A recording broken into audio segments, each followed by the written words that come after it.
sekalian, Bapak Ibu yang terkasih di dalam Tuhan Yesus Kristus. Wah, luar biasa sekali ya. Pagi ini kita bertemu bersama di gereja dengan protokol kesehatan yang masih tetap dipatuhi.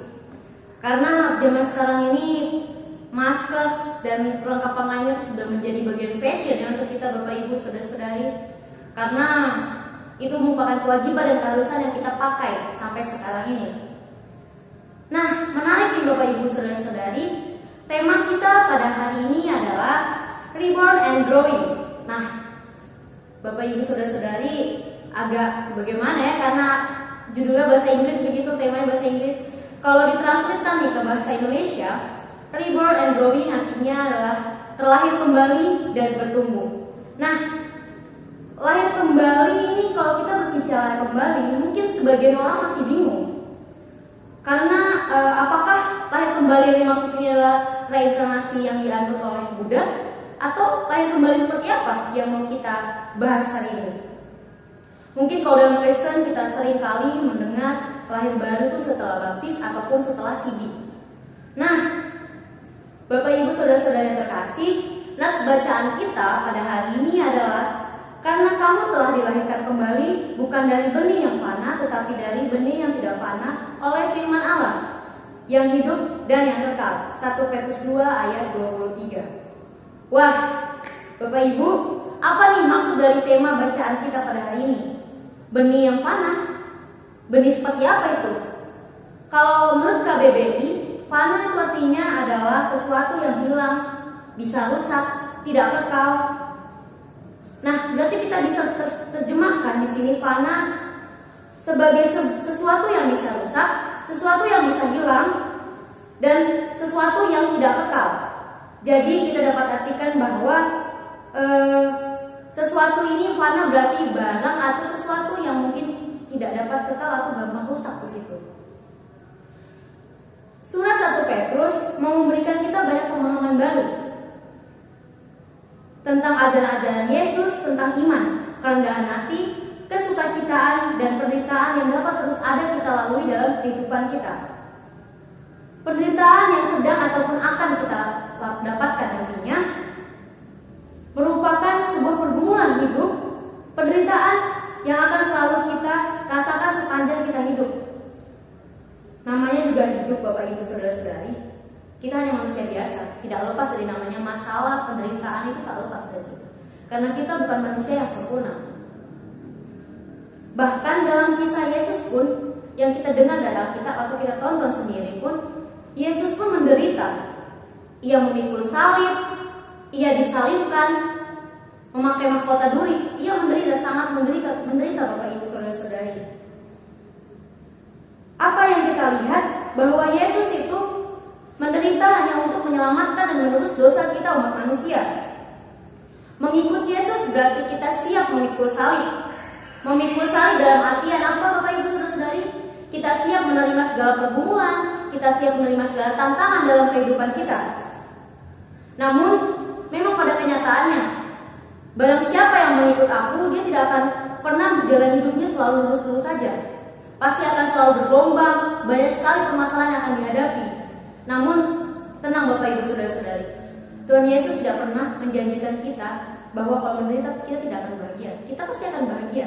Walaupun memang sebelum kita bahagia pasti kita akan merasakan sakit. Dan itu wajib. Setiap hari pasti kita akan mendapatkan pergumulan yang luar biasa.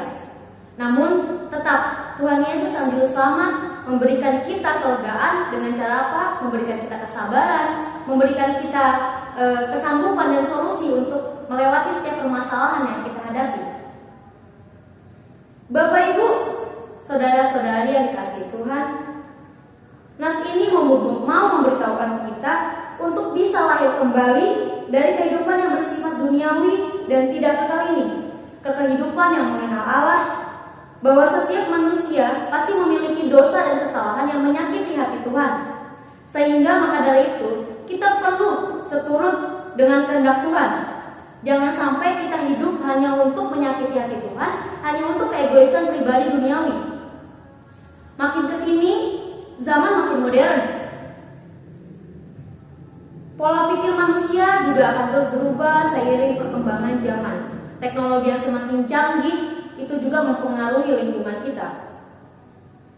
Manusia sekarang hanya sering mementingkan diri sendiri, mementingkan hal-hal duniawi saja. Bahkan, manusia seringkali tidak memikirkan kehidupan spiritual kita kepada Tuhan. Kita tidak sadar bahwa pada sejatinya kehidupan kita itu adalah anugerah atas kasih Tuhan tanpa dibayar alias gratis. Seandainya Tuhan murka atas kesalahan kita karena kita seringkali berbuat dosa, menyakiti hatinya, melanggar kehendaknya, kalau Tuhan murka, kita bisa binasa. Tetapi Tuhan Maha Baik, Tuhan Maha Pengampun.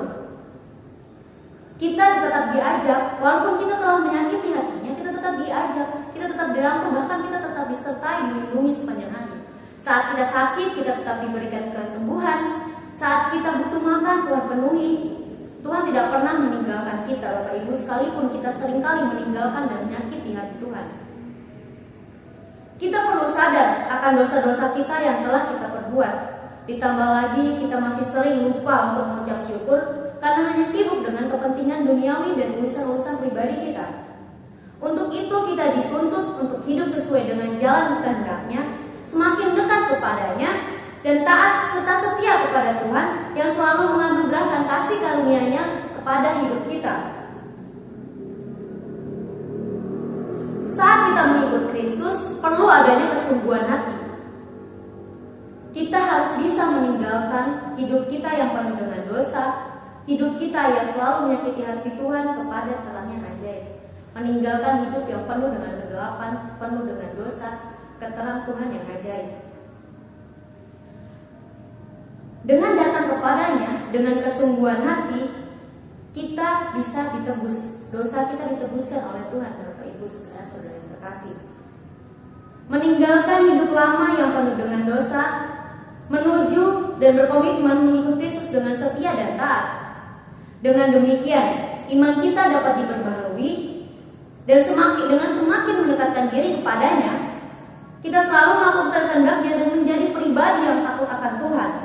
Inilah Bapak Ibu saudara-saudara yang terkasih, maksud dari lahir kembali, yaitu meninggalkan hidup kita yang lama, hidup kita yang gelap, hidup kita yang penuh dosa, kepada terang yang ajaib, kepada kasih Tuhan, dengan selalu hidup kekal bersama Kristus, dengan meninggalkan penyesalan kita di masa lalu. Mari Bapak Ibu kita tinggalkan hidup kita yang lama dan kita hidup baru, kita terlahir kembali dengan pribadi yang lebih baik, pribadi yang takut akan Tuhan dan taat kepada Tuhan.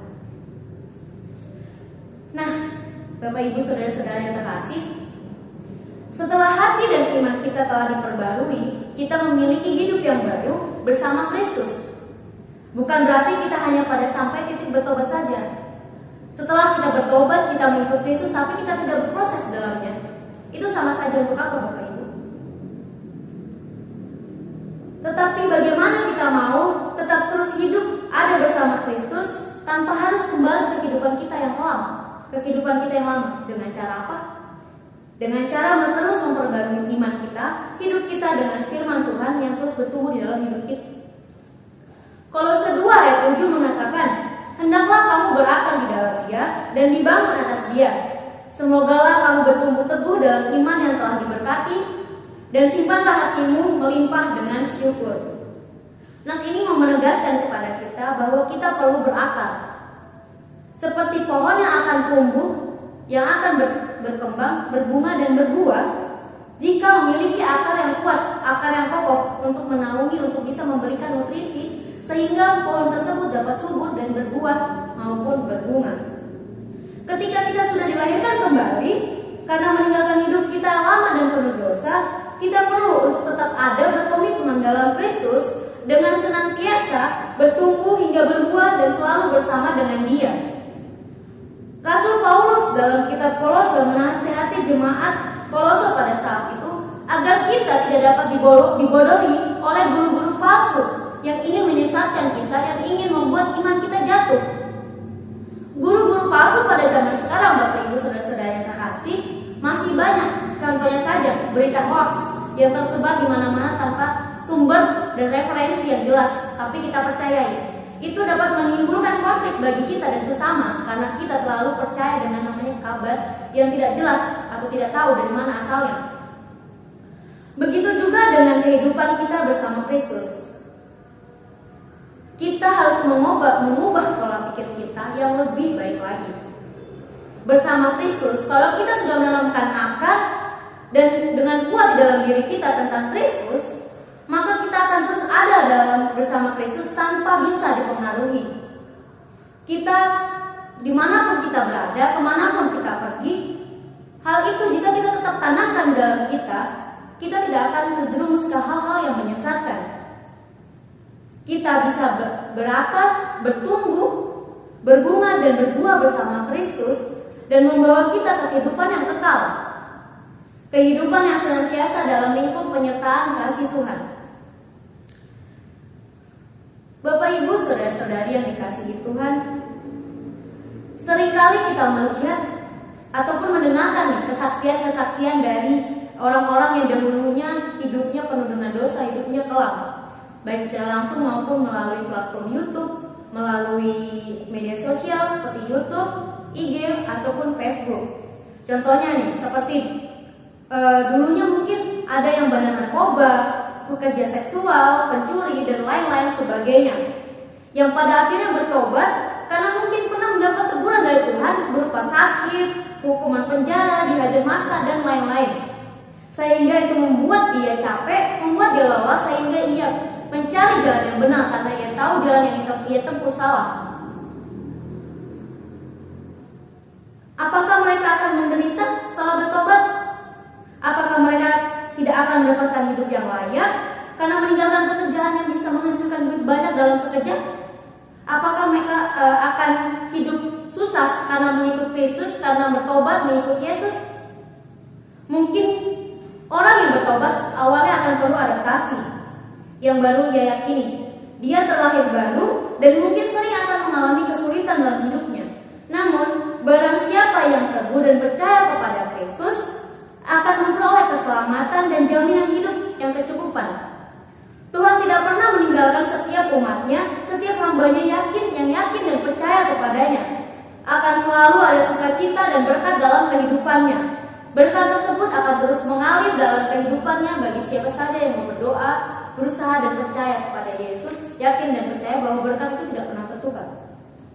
Karena Tuhan selalu menyertai dan memberikan yang terbaik untuk hambanya di sepanjang kehidupannya bagi dia yang takut akan Tuhan. Mari Bapak Ibu saudara-saudari yang terkasih, kita tinggalkan hidup kita yang lama, hidup kita yang penuh dengan dosa, hidup kita yang masih menyakiti hati Tuhan, kepada hidup baru yang baru dengan mengikut Kristus, dengan berpengharapan, taat, setia, dengan segala kerendahan hati, mau ikut memikul salib, serta yakin dan percaya kepada Tuhan bahwa Dia tidak akan pernah meninggalkan kita, akan selalu ada bersama kita, melindungi kita, menjaga kita, melingkupi hidup kita, dan senantiasa menjadi penolong yang setia bagi kehidupan kita. Barang siapa yang percaya kepada Kristus Yesus, ia akan diselamatkan, ia akan selalu dilindungi Tuhan, ia akan selalu dilingkupi, dan Tuhan tidak akan pernah meninggalkan pada setiap umatnya yang percaya dan yakin kepadanya. Mari Bapak Ibu saudara-saudari yang terkasih, kita terus berakar. Setelah kita lahir baru, kita berakar, bertumbuh, berkembang dan berbuah bersama Kristus dengan segala penyertaan dan kasih Tuhan di dalamnya. Hidup kita telah diselamatkan, dosa kita telah ditebus, dan kita hidup menuju terang yang ajaib dan kehidupan yang kekal bersama dengan Tuhan Yesus Kristus. Mari bersama-sama kita tinggalkan kehidupan yang lama, lahir baru dengan hasil meninggalkan kehidupan yang lama, dengan kehidupan yang berdosa, dan kita bertumbuh di dalam Kristus, meninggalkan hidup yang fana menuju hidup kekal dan selalu hidup takut akan Tuhan. Kiranya apa yang kita dengarkan dan renungkan pada hari ini bisa menjadi berkat untuk kehidupan kita, dan kita bisa melakukannya menjadikan motivasi dalam kehidupan kita. Tuhan Yesus memberkati dari setiap kita yang mau mendengarkan, percaya dan melakukan firman-Nya dalam kehidupan sehari-hari, kini dan selama-lamanya. Tuhan Yesus memberkati dan menyertai kehidupan kita selalu.